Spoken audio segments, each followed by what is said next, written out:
সুপ্রিয় দর্শক, আরজিকর কাণ্ডে মহিলা চিকিৎসকের মৃত্যুর ঘটনায় এখনও পর্যন্ত তদন্ত চালিয়ে যাচ্ছে কেন্দ্রীয় তদন্তকারী সংস্থার সিবিআই আধিকারিকরা। আরজিকরের মতো এই নৃশংস হত্যাকাণ্ড ধৃত সিভিক ভলেন্টিয়ার সঞ্জয় রায়ের একার পক্ষে কখনোই ঘটানো সম্ভব নয়, এই দাবি করেছে নির্যাতিতার পরিবার থেকে শুরু করে জুনিয়র ডাক্তার, এমনকি বাংলার একাধিক শুভবুদ্ধি সম্পন্ন মানুষ।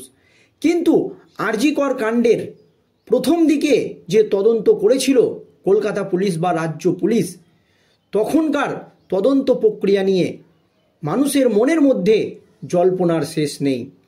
এই আবহে নির্যাতিতার মা এবং বাবা প্রশ্ন তুলে দিয়েছে, যারা তথ্য প্রমাণ লোপাট করেছে, যারা আমার মৃতদেহকে তড়িঘড়ি দাহ করে দিয়েছে, তাদের কি কোনো সাজা হবে না? এই নিয়ে কিন্তু ইতিমধ্যেই কলকাতা হাইকোর্ট এবং সুপ্রিম কোর্টের দ্বারস্থ হয়েছে নির্যাতিতার মা বাবা। আর এবার মহা ফ্যাসাদে বিনীত গোয়েল, কারণ রাজ্যের জুনিয়র চিকিৎসকরা প্রথম থেকেই দাবি করেছিল যে বিনীত গোয়েলের নেতৃত্বেই আরজিকর কাণ্ডের তথ্য প্রমাণ লোপাট হয়েছে, তাই তার পদত্যাগের দাবি জানিয়েছিল তারা। এমনকি আমরণ অনশনের ডাক দিয়েছিল জুনিয়র চিকিৎসকরা, যে যতদিন না পর্যন্ত বিনীত গোয়েল পদত্যাগ করবে ততদিন না পর্যন্ত তাদের অনশন চলবে। এই আবহে জুনিয়র চিকিৎসকদের চাপে পড়ে শেষ পর্যন্ত কলকাতার প্রাক্তন পুলিশ কমিশনার বিনীত গোয়েল পদত্যাগ করতে বাধ্য হয়। তারপর কেটে গিয়েছে বহুদিন, কিন্তু ধৃত সিভিক ভলেন্টিয়ার সঞ্জয় রায় বিনীত গোয়েলকে নিয়ে একের পর এক বোমা ফাটিয়েছে।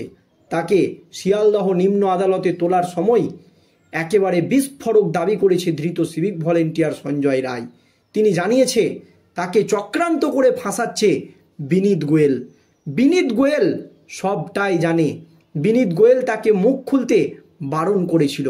এই রকম একাধিক রাজ্যের প্রাক্তন পুলিশ কমিশনার বিনীত গোয়েলের বিরুদ্ধে অভিযোগ তুলেছিল আরজিকর কাণ্ডে ধৃত মূল অভিযুক্ত সিভিক ভলেন্টিয়ার।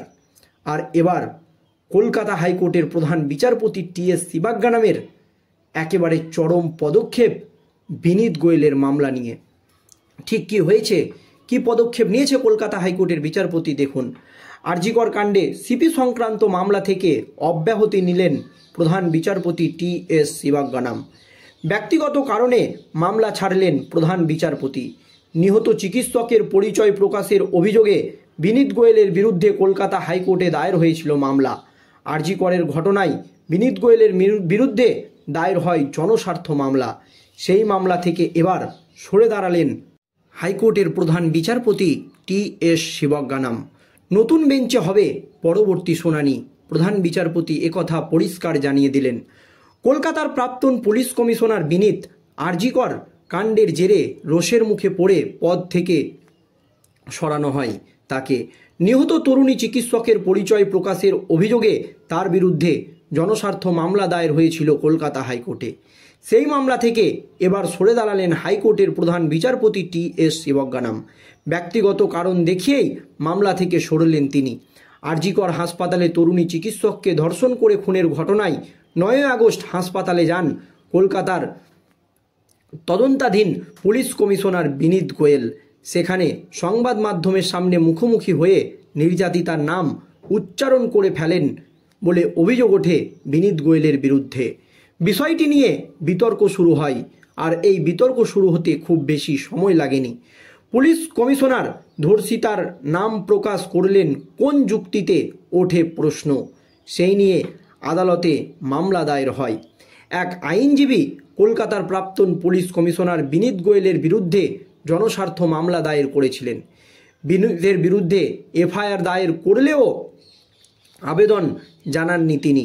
গোড়াতেই ওই মামলা নিয়ে সমস্যা দেখা দেয়। প্রধান বিচারপতির ডিভিশন বেঞ্চ জানিয়েছিল মূল মামলাটি যেহেতু সুপ্রিম কোর্টে রয়েছে সেখানেই যাওয়া উচিত, কিন্তু এরপর কেন্দ্র জানিয়ে দেয় পুলিশ আধিকারিক যেখানে কর্মরত সেখানে শৃঙ্খলাভঙ্গের দায়ে তার বিরুদ্ধে পদক্ষেপ করা যেতে পারে। এই কথা কেন্দ্রের তরফ থেকে কিন্তু পরিষ্কার জানিয়ে দেওয়া হয়েছিল। সেই থেকে কলকাতা হাইকোর্টের প্রধান বিচারপতির নেতৃত্বাধীন ডিভিশন বেঞ্চেই সেই নিয়ে মামলা চলছিল। বৃহস্পতিবার শুনানি হওয়ার কথা ছিল, কিন্তু এদিন ওই মামলা থেকে সরে দাঁড়ান হাইকোর্টের প্রধান বিচারপতি টি.এস. শিবাজ্ঞানাম। নতুন বেঞ্চে মামলার শুনানি হবে বলে জানিয়ে দিয়েছেন তিনি।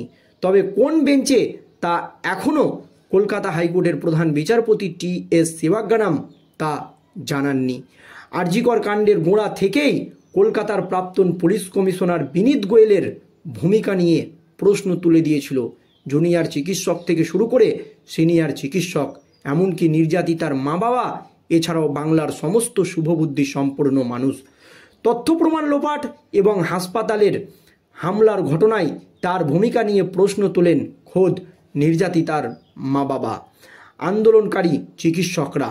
রাজ্যের প্রধান বিরোধী দল বিজেপি বিনীতের কাছ থেকে পুলিশ মেডেল কেড়ে নেওয়ার দাবিও জানিয়েছিল। চিঠি দেওয়া হয় দেশের রাষ্ট্রপতি দ্রৌপদী মুর্মুকে। দীর্ঘ টানাপোড়েনের পর বিনীতকে বদলি করে রাজ্য সরকার। অবশেষে চাপে পড়ে বিনীত গোয়েলকে পুলিশ কমিশনার পদ থেকে সরাতে বাধ্য হয় রাজ্য সরকার। আর অবশেষে বিনীত গোয়েলের মামলা থেকে নিজেকে সরিয়ে নিলেন কলকাতা হাইকোর্টের প্রধান বিচারপতি টি.এস. শিবাজ্ঞানাম। কলকাতার প্রাক্তন পুলিশ কমিশনার বিনীত গোয়েলের বিরুদ্ধে দায়ের হওয়া জনস্বার্থ মামলা থেকে অব্যাহতি নিলেন কলকাতা হাইকোর্টের প্রধান বিচারপতি টি.এস. শিবাজ্ঞানাম। বৃহস্পতিবার জানান, ব্যক্তিগত কারণেই তিনি এই মামলা আর শুনতে চান না। তার এজলাসের শুনানির তালিকা থেকে ওই মামলা মুছে দেওয়ার নির্দেশ দেন প্রধান বিচারপতি। প্রধান বিচারপতি জানান, অন্য বেঞ্চ গঠন করে এই মামলার শুনানি করা হবে। আরজি করেন নির্যাতিতার পরিচয় প্রকাশ করেছেন কলকাতার তৎকালীন পুলিশ কমিশনার বিনীত। এই অভিযোগ তুলে তার বিরুদ্ধে এফআইআর দায়ের করার আবেদন জানা হয় হাইকোর্টে। হাইকোর্ট জনস্বার্থ মামলা দায়ের করেন অনামিকা পাণ্ডে। এর আগে ওই মামলার শুনানি হয়েছে প্রধান বিচারপতির ডিভিশন বেঞ্চে। বৃহস্পতিবারও প্রধান বিচারপতি এবং বিচারপতি চৈতালি চট্টোপাধ্যায়ের ডিভিশন বেঞ্চে মামলাটি শুনানির জন্য ওঠে। তখনই মামলা ছেড়ে দেওয়ার কথা জানান প্রধান বিচারপতি টি.এস. শিবাজ্ঞানাম। আর প্রধান বিচারপতি টি.এস. শিবাজ্ঞানাম কেন এই মামলা থেকে অব্যাহতি নিলেন, কেন তিনি এই মামলা থেকে সরে গেলেন, এই নিয়ে কিন্তু রাজ্য রাজনীতি তো বটেই, গোটা দেশ জুড়ে নতুন করে শোরগোল পড়ে গিয়েছে। দর্শক, এই নিয়ে আপনাদের মতামত অবশ্যই ভিডিওর কমেন্ট বক্সে কমেন্ট করে জানাবেন। ধন্যবাদ।